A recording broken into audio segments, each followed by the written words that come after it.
Okay, in this video we make this little shot cup. It didn't start off as a little shot cup. It started off as something much more. However, uh, here's the parts that came flying off that I found later. So stay tuned and find out. Now, as I spin this thing on, you're not spinning it on, I am. You'll see that I used plywood to put it all together. Alrighty, let's start turning here. Now I'm using my 1-inch roughing gauge here, and I did sharpen it, just so you know. I don't have a pro sharpener thing, but I sharpened this thing really well because I knew this was going to be a pain in the ass. Okay, and I'm just trying to take my time, trying to get through it, making sure I'm not getting anything crazy or whatever. But as I keep turning, trying to even this thing out, watch what happens. Are you ready? Ready? Okay, ready. Almost. Okay, ready. Kerplowy! Look at that. Like son of a bitch, Anyway, so I reset it on the tailstock there, get it back in there. But little did I know, it actually kind of split the plywood a little bit. But, it just jammed up again. And then I go to try and put it back, and it didn't work well, guys. So on to number 2. All right, this is using a different wood, and I believe I'm using, so you can see I'm using the carbide tip, and taking my sweet time here, folks. Same damn thing happened, like son of a bitch. And then I go to try and redo it, and sure enough, the plywood falls apart. Needless to say, we're on to piece number 3 here. Again, I'm using the carbide tip because I really had a lot more success with this. And is what I'm doing though is instead of like going across the whole thing, I'm basically picking up like one of the little segmented sections at a time, and just trying to work on that. And so also I'm working on this to get down to the spindle size so I can flip it over and make the other side. But once I at least got one of those down, it made it a lot easier to start working my way through the other layers of this stuff. I really can't express enough that it was like small little cuts, small little this, small little that, positive rake, negative rake, and checking your work often. Looking for anything that was like sticking out, or if there's like any spurs or this or that or anything that looked like it was gonna just grab it and screw the whole thing up.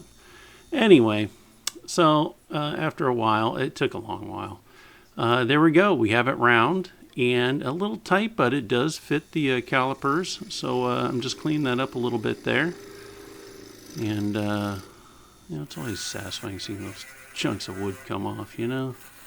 Anyway, just clean it up a little since it's in its whole state now, before we go and bore a hole into it. And so this is the bottom side now.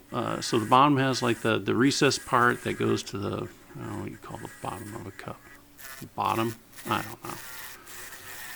All right, so we flipped it around. We have it in the vice chuck, and we're just re-rounding it to make it worth it. So now the bottom side is on the left side, and we're checking our work because who the hell knows what's going on. And, of course, I don't trust myself.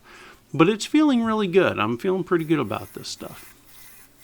So I switch up to my square carbide. For some reason, this one, I don't know, it's pretty good. You ever use a square one? I don't know. Alrighty, this is kind of a fun little shot. It wasn't that fun, but it was kind of neat. Anyway, so we took off the mounting plywood, and now we're just going to go ahead and bore out the cup. Now check out this kind of interesting design. So I didn't use a pencil to mark it out. I just kind of free-handed it, and it's kind of neat looking. I don't know. It's the artist in me.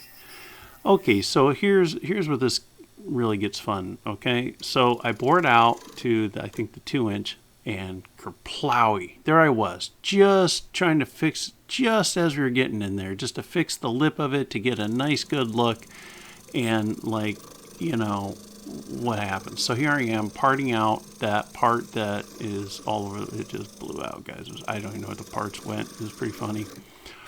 So as I was trying to fix it, there we went again, right? So I was like, well, so much for the parting tool. So now I'm just using I don't know, one of tools. I think the carbide one. I don't know.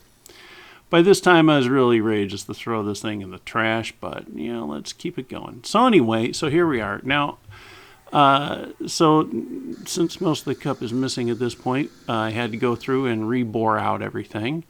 And there we go. See that steam? You know, this thing's hot.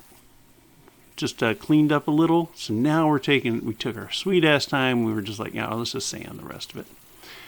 All right, so, you know, to save what cup we have left. So anyway, so this cup is cruising right along. I do the sanding grits, you know, starting with something pretty coarse like 80.